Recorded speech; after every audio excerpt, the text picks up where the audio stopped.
Okay, so I haven't seen any videos up yet of anybody taking apart a Mikuni 44mm carb for a 1989 Kawasaki X2 jet ski. So I figured since I'm taking mine apart, I'd show you guys what most of the problem is when you are getting throttle bog even though your engine will idle. So if you have an X2 and it'll idle just fine, but when you hit the throttle it bogs down, your biggest problem usually lies in your jets or your needles or whatever you want to call them. Where's my little pointer? Okay, so right here, this hole right here is where your low RPM idle jet, idle needle, whatever you want to call it is right there in this hole.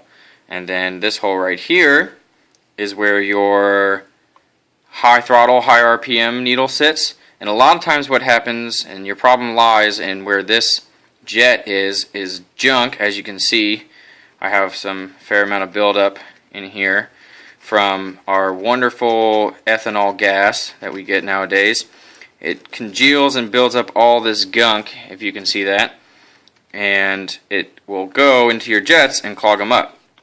So the only way that you can solve this problem is to pull your carburetor, pull your jets, this is the larger one here, that goes in this top hole, and what happens is this little hole right here gets clogged with gunk and you can't get any fuel into your engine, so it stalls out.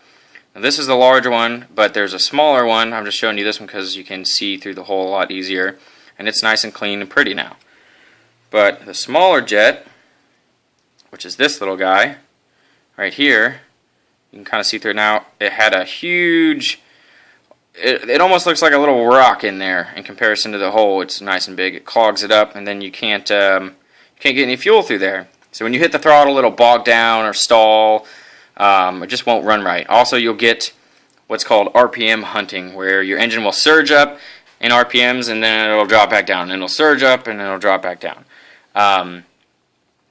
If your engine is running, then you know that this guy right here, this diaphragm, which sits on top of all this once you put everything back together, is working fine. As you can see, there's no holes in this one. It is getting kind of old, that's why it's wrinkling when there's no fuel on it, so it's about time to replace it anyway.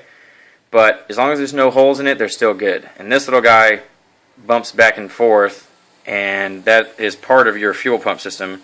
Sits in there flat, and it moves up and down as your engine's compression sucks fuel into the engine, and it creates a vacuum and sucks your fuel in.